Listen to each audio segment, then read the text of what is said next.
Okay, case number 3. 21-year-old male with acute onset of headache, left-sided weakness, left decreased sensation, and left visual field cut. And here are our first set of images.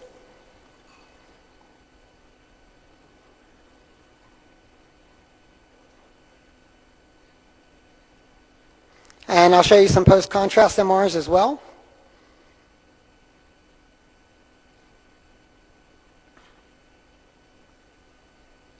And we'll move on to our question. So the likely etiology of the lesion is a meningioma, a chondrosarcoma, a cavernous malformation, an aneurysm, or a cholesterol granuloma.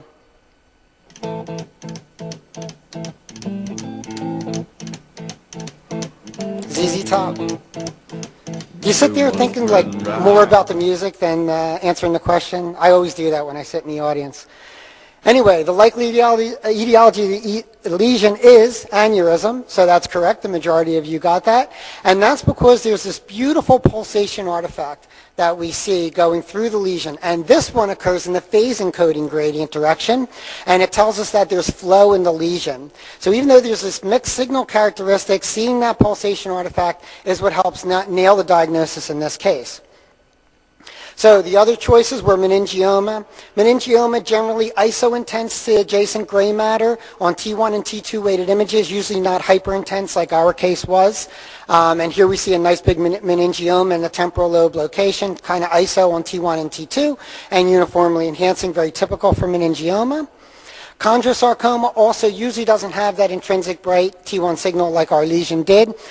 Here goes one arising from the skull base. We can see relatively dark on T1. Sort of mixed signal on T2 because there are those areas of calcification in there that give you the areas of dark signal. Can show some enhancement as we have here. But what really nails the diagnosis in this case is the CT scan where you see those arcs and whorls of calcification telling you this is a chondrosarc. Now, for differential purposes, just to go through that, in the midline in the skull base, of course, you want to think of metastatic disease, plasmacytoma, or chordoma. Chondrosarcomas are usually slightly off midline, as in this case, and that's because they start in the petro-occipital fissure, where there are little rests of chondroid matrix. Okay, cavernous malformation, even though the signal characteristics of our case was good for cavernous malformation, kind of being mixed on T1 and T2, cavernous malformation is an intraaxial lesion, and that, of course, was extraaxial in our case. And here's typical cavernous malformation, again, intraaxial, mixed signal intensity from the different stages of blood products. We have some extracellular methemoglobin centrally, giving it high signal, and the nice hemosiderin ring, which is almost completely intact, which really helps us to know that this is a cavernous malformation, and of course blooming on the gradient echo image. And lastly, cholesterol granuloma. These are intrinsically bright on T1 because of the blood degradation products and some small amount of cholesterol crystals. These usually occur from obstruction of the petrous apex air cells, and so the blood remains stagnant in there and eventually degrades. And here we can see again also mixed signal on the T2, and they usually occur in the petrous apex. So our lesion was a little bit too high for that. It was up at the level of the midbrain. So here we are back at a picture of our lesion again, and we're going to come to our next question here, which is, in performing a cerebral angiogram, the best artery to catheterize to visualize the lesion is the right internal carotid artery, the left internal carotid artery, the right vertebral artery, the left vertebral artery, or the right external carotid artery.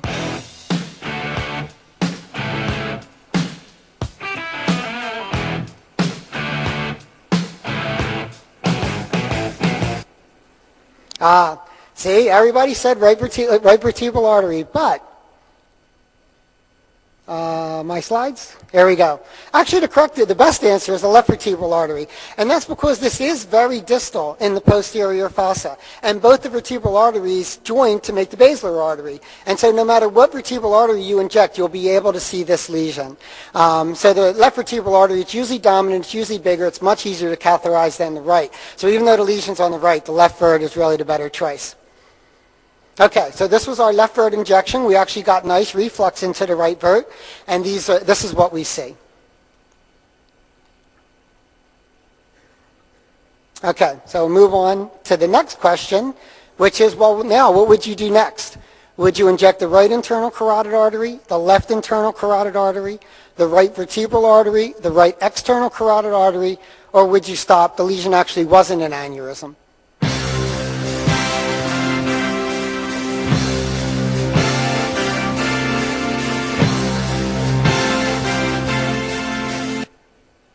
Excellent. That's absolutely correct, the right internal carotid artery, and that's because this patient has a fetal origin of that right posterior cerebral artery.